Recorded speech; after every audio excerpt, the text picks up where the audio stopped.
Alors, sinon, je viens d'en parler. Il y a 10 ans, c'était janvier, l'anniversaire des attentats de Charlie Hebdo. Vous vous souvenez? 10 ans, hein. J'ai l'impression que c'était hier, moi. Et il y a 10 ans, je me souviens, parce que moi j'ai perdu des potes dans ce drame. Et il y a 10 ans, je me rappelle, il y avait eu... Vous vous rappelez, dans la rue, on était tous là, je suis Charlie, hein, vous vous rappelez? Oh, oui. Et il y avait eu une grande marche, et le soir, une grosse émission sur le service public, France 2, Nous sommes Charlie, et c'était enregistré dans l'auditorium de Radio France, et ça passait sur France Télévisions. Et je ne sais pas si vous en souvenez, moi j'avais participé, j'avais chanté Bella Ciao, je ne sais pas si vous vous rappelez. Et je me rappelle, vous pouvez voir les images encore, tous les dirigeants de Radio France, hein, comme ça, chanter en même temps Bella Ciao. Il y en a qui levaient le poing. Enfin, tu vois, ouais, ouais, ouais. Et puis les ministres qui étaient là, ouais, liberté.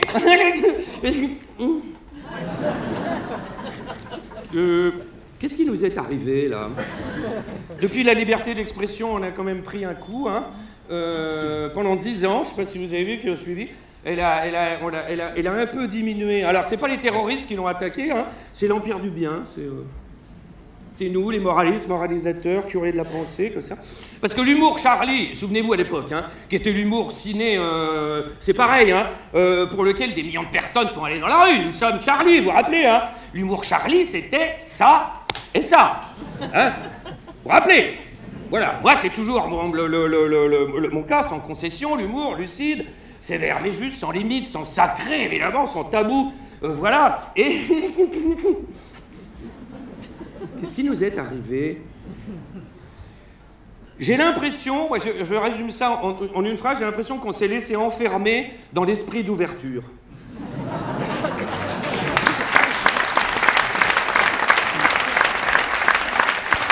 On est quand même passé en 10 ans de « Je suis Charlie », hein, et voilà, vive la liberté, défendue en particulier par la gauche, hein, vous vous rappelez, la gauche qui était à l'époque encore joyeuse. Voilà, on est passé donc de « Je suis Charlie », des millions de personnes dans la rue, maintenant, à l'extrême droite qui défend la liberté d'expression.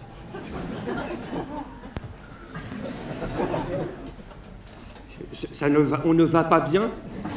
Voilà, regardez, bah oui, aux États-Unis, hein, Trump, Musk, le vice-président américain, on en tient un bon là. Hein. Vous avez Vance le taré là à l'ONU qui s'adresse aux Européens. Les Européens bafouent la liberté d'expression. En France aussi, hein, vous avez vu, l'extrême droite défend la liberté d'expression, c'est nous, Hanouna, voilà. Et ne laissons pas la liberté d'expression dans les mains de l'extrême droite, ils vont s'en servir. Plus que nous. Reprenons-la entièrement. C'est pour ça que j'ai décidé de revenir aux fondamentaux, c'est-à-dire à l'humour pratiqué dans les années 90. Je ne sais pas si vous vous rappelez. Voilà. Alors, quitte, je vous le préviens tout de suite, à être quelquefois un peu grossier. Voire un peu vulgaire. Voilà. Parce que, en résumé, la liberté d'expression, c'est comme le drapeau français. Si on leur laisse, après, on ne peut plus le récupérer. Voilà, c'était mon passage pas drôle.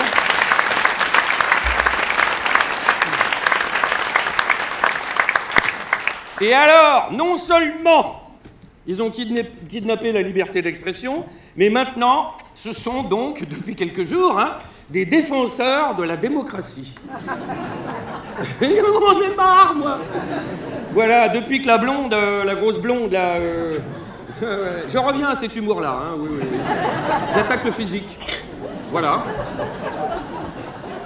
Voilà. Alors, est-ce que quelqu'un peut me dire, est-ce qu'elle n'est pas blonde? Voilà, vraie blonde ou pas, ça on ne le saura jamais, hein. À part si on la rase à la Libération. Vous allez voir, ça fait du bien à la fin, hein, Et puis elle est quand même un peu, hein, voilà, c'est une grosse blonde, donc, hein. Et une pute. Alors... Non, oh non, n'applaudissez pas. Oh, vous allez voir, ça c'est rien par rapport à la suite. Alors, oui, dit, bah, on va faire comme eux. Alors, depuis la grosse blonde, ça y est, elle va avoir son bracelet électronique aussi. Dis donc, va falloir ouvrir un magasin pour les bracelets, là. Hein. Alors elle, c'est pour vous avez vu l'affaire des emplois fictifs au Parlement européen. Elle a pris 4 ans. 4 ans, dont 2 fermes, et 5 ans d'inéligibilité. Voilà. Elle ne pourra pas se présenter normalement à la présidentielle. Bon, c'est vrai que, au niveau agenda, ça tombe mal. Voilà. Alors évidemment, tout de suite, on dit « Oui, c'est politique !» C'est politique. J'ai envie de dire « Oui !» Voilà, s'ils avaient moins fait traîner l'affaire, ce serait déjà plié. Alors, elle dit évidemment qu'elle méritait pas ça, parce que, en fait, ils avaient pas bien compris le principe. Et là, je te jure, t'as envie de là, vraiment. Là. Et alors, les juges ont décidé que non, que ce soit FN à l'époque ou RN, c'était une affaire familiale, et que c'est la chef de famille, la marraine, qui décidait de tout. Donc, système mis en place, c'est pas nouveau, hein, en 2004, voilà, par le père, hein, Jean-Marie. Même mort, il fait chier, lui, hein, jusqu'en 2016, et ça représente à peu près une arnaque de 4 400 000 €. Alors, évidemment, pour un parti qui a fait toute sa réputation sur les élites corrompues,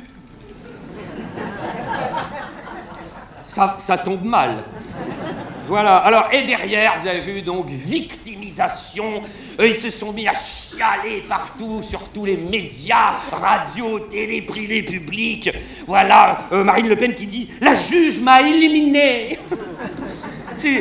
Le système prive les Français d'élection. J'avais pas bien compris, moi, au début, j'avais compris érection. Et là, tout d'un coup, j'ai fait « Mais c'est grave, là, non !» Alors, et là, c'est parti derrière. Voilà, l'état de droit n'existe plus en France. On a tué la démocratie. Jordan Bardella, hein, que les trisomiques du monde entier nous envient. Jordan Bardella, quand même, qui déclare « C'est peut-être, ce jour est peut-être le jour le plus sombre que la démocratie française ait connu. » Là, t'as envie de lui dire « Calme-toi, gamin. » Non, parce que là, des jours sombres de démocratie française, il y a eu Vichy, par exemple. Ah bah oui, son grand-père y était. Alors... Ah bah non, pas lui, il est plus antisémite. Oh, il va falloir s'habituer. Oh là là, mon Dieu. Alors mobilisation générale. D'ailleurs, je vous remercie d'être quand même venu au spectacle. Voilà, alors si jamais vous voyez des places vides, c'était des gens d'extrême droite, hein, qui sont allés donc voir soutenir la grosse blonde. Et là, il faut y aller. Hein. Alors, mobilisation générale, pétition, meeting de soutien, etc. C'était aujourd'hui, hein, 15h, place Vauban. Et là, j'ai des notes, là, mais j'arrive pas à me relire. Donc, alors là, j'ai un pâté, je vous jure. Quand je l'ai écrit, ça m'a fait rire.